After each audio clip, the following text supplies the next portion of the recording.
Good morning, lovely students. I hope you all are good and doing a good job. Today I am discussing your worksheet number 124. This is your maths worksheet, and in this worksheet we have to discuss the topic of clock, or I can say time and its hands. Clock, its hand, time, minutes and seconds and hours. तो ठीक है, तो हम इसमें क्या discuss करेंगे? हम इसमें घड़ी के बारे में करेंगे, जिसमें समय कैसे होता है, कौन सी घड़ी का हाथ कौन से समय को दर्शाता है। तो ये वर्कशीट शुरू करने से पहले आपको डेट लिखनी है, जो कि है 3 दिसंबर 2021। आपको आपकी क्लास लिखनी है और सेक्शन लिखना है ABCD। आपको आपका नाम और आपकी टीचर का नाम लिखना। उसके बाद आपको अपनी वर्कशीट शुरू करनी है। ठीक है, तो आइए शुरू करें आपकी वर्कशीट। टिक टिक टिक, जब घड़ी चलती है तो जब आपने अगर कभी उसकी आवाज़ सुनी होगी तो उसकी आवाज़ टिक टिक टिक की आती है ना, जो हमारे घर पे क्लॉक लगी होती है। प्यारे बच्चों, आइए नीचे दी गई कविता पढ़ते हैं। घड़ी लगी दीवार पर टिक टिक टिक टिक चलती है, हर घंटे के बाद में डिंग डिंग डिंग बजती है।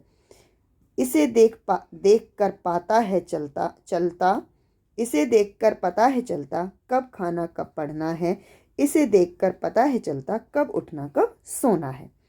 ठीक है, तो आप में से कुछ बच्चों को तो घड़ी अच्छे से देखनी आती होगी, कुछ को शायद नहीं आती होगी, है ना। तो इस घड़ी में देखिए अभी कितने बजे? 3 बजे। इसे हमने कैसे पता लगाया? घड़ी का जो बड़ा वाला हाथ होता है, बड़ा वाला हैंड, ये आपका मिनट का हैंड होता है, और ये छोटा वाला हैंड जो होता है वो आर का यानी घंटे का हैंड होता है।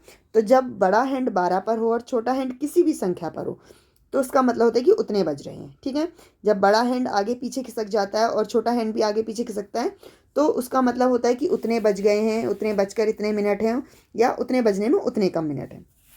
तो मैं आपको समझा देती हूँ। देखिए, 1 घंटे में कितने मिनट होते हैं? 60 मिनट होते हैं। और यदि मिनट हाथ 1 पर है तो इसका मतलब है कि 5 मिनट हुए। ठीक है, तो आप ये कह सकते हैं कि जैसे घड़ी आपने ऐसे बनाई और यहाँ पर 12, यहाँ 6, यानी 12, 3, 6 और 9। इसके बीच में ये 2 डंडे होते हैं, 1 और 2, फिर 4, 5, 6, 7, सॉरी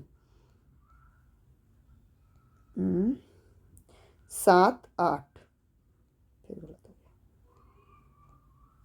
7, 8, फिर है 10 और 11। अब यहाँ पर ये मतलब है कि जो बड़ी सुई होती है, यानी कि जो बड़ा वाला हैंड है, अगर वो एक मूव करता है यानी वो 1 पर पहुँचता है, इसका मतलब वो 5 मिनट चला। कितना चला? 5 मिनट चला। ठीक है, फिर जब वो 10 पर पहुँचेगा इट मीन्स वो 10 मिनट्स चला। जब वो 3 पर पहुँच गया तो 5 + 5 + 5 यानी 15 मिनट्स चला। तो मिनट का जो एक मिनट का जो हैंड एक नंबर प्रोसीड करता है, यानी कि एक नंबर आगे बढ़ता है, उसका मतलब होता है 5 मिनट। ठीक है, तो अब इसे देखते हैं। इस वाले क्वेश्चन में हम ये वाला सॉल्व करते हैं। ठीक है, क्या आप जानते हैं कि आमतौर पर घड़ी में 2 सुइयाँ होती हैं, बड़ी सुई और छोटी सुई। बड़ी सुई मिनट तथा छोटी सुई घंटे दर्शाती है। ठीक है, वैसे घड़ी में अब 2 ही सुइयाँ आती हैं, पर पहले जो घड़ियाँ होती हैं या हमारे घर में जो क्लॉक, जो वॉल क्लॉक लगी हुई है बड़ी वाली, उसमें 3 सुइयाँ होती हैं, कि जो लगातार चलती रहती है वो होती है हमारी सेकंड की सुई। ठीक है, पर हम इसमें आज मिनट और घंटे की सुई के बारे में ही पढ़ेंगे। तो बड़ी सुई जो कि मिनट की सुई है,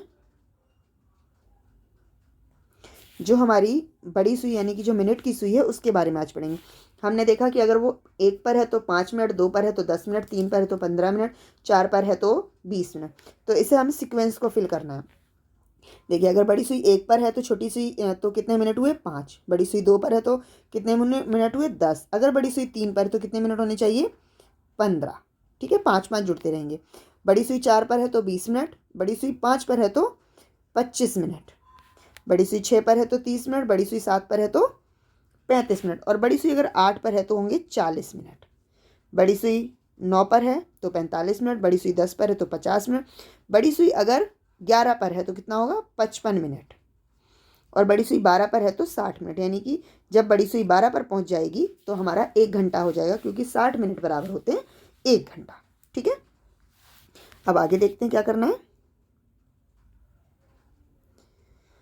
समय पर काम करने के लिए बनाई गई तालिका को समय सारणी कहते हैं, यानी कि जो हम काम करने के लिए टाइम वाइज एक चार्ट बनाते हैं उसे हम समय सारणी या टाइम टेबल कहते हैं। जैसे आपके स्कूल में भी टाइम टेबल होता है कि फर्स्ट पीरियड किसका है, सेकंड पीरियड किसका है, आपकी छुट्टी कब होगी, स्कूल में असेंबली कब होगी, ये सारी चीज़ें। तो अमित ने भी अपने लिए एक समय सारणी तैयार की है उसकी सारणी के अनुसार नीचे दिए गए कार्यों के समय को घड़ी में दर्शाएं। चलिए हम कोशिश करते हैं दर्शाने की। देखिए 9, 9:30 बजे पढ़ना, तो उसने 9:30 बजे कैसे बजते हैं, जब बड़ी सुई 6 पर हो और छोटी सुई 9 और 10 के बीच में हो तब 9:30 बनते। 9:30 का मतलब है कि 9:30 यानी कि आधा समय 9 बजने के बाद बीत चुका है। अब है 1 बजे खाना खाना। 1 बजे में क्या होगा, जो छोटी सुई है यानी कि हमारी जो घंटे की सुई है वो 1 पर होनी चाहिए। 1 सेकेंड, घंटे की सुई हमारी 1 पर होनी चाहिए और बड़ी सुई यानी कि जो मिनट वाली सुई है वो 12 पर होनी चाहिए। 6:15 टीवी देखना। 6:15 पर होगा कि जो 6 वाली छोटी वाली सुई है वो थोड़ी सी आगे बढ़ेगी, एग्जैक्ट सेंटर में भी नहीं होगी और एग्जैक्ट 6 पर भी नहीं होगी। और 6:15 यानी कि बड़ी सुई हमारी 3 पर होनी चाहिए। ठीक है, आगे हमारा 9:45 सोने का समय, यानी कि सेम है। 9:45 का मतलब है कि 10 बजने वाले हैं पर एग्जैक्ट 10 भी नहीं बजे हैं और 9 भी नहीं बजे हैं। और बड़ी सुई हमारी कहाँ होनी चाहिए, एग्जैक्ट 9 पर होनी चाहिए। इस तरीके से हम छोटी सुई को 9 और 10 के लगभग बीच में और बड़ी सुई को 9 पर करेंगे, क्योंकि यहाँ जब बड़ी सुई 9 पर आएगी तभी 45 मिनट होंगे ना। 5, 5, 10, 5, 5, 5, 10, 5, 15, 5, 20, 5, 25, 5, 30, 5, 7, 35, 5, 8, 40 और 5, 9, 45। ठीक है, अब आगे देखिए, अगला है आप सभी अपने प्रतिदिन के कार्यों की सारणी बनाइए तथा किन्हीं 5 कार्यों जैसे सोकर उठना, नहाना, पढ़ना, खाना, खेलना, सोना, टीवी देखना आदि के समय को घड़ी में बनाकर लिखिए। आप इसी तरीके से घड़ी ड्रॉ करिए जैसे कि हमने अमित की हुई है और उन्हें लिखिए। अब आगे देखिए, गिनकर बताइए कि आप निम्नलिखित कार्य 1 मिनट में कितनी बार कर सकते हैं। तो इसमें कौन कौन से कार्य हैं, जैसे ताली बजाना, आप 1 मिनट में कितने बार ताली बजा सकते हैं ये आपको लिखने हैं। मान लीजिए आप 1 मिनट में 10 बार ताली बजा सकते हैं। एक जगह पर कूदना, आप 1 मिनट में एक जगह पर कितने बार कूद सकते हैं, हो सकता है आप 8 बार कूद सकते हो। पलक झपकाना, पलक को आप झपका कर देखिए 1 मिनट में आप कितने बार झपका सकते हो सकता है आप 20 बार या उससे ज़्यादा बार झपका सकते हो।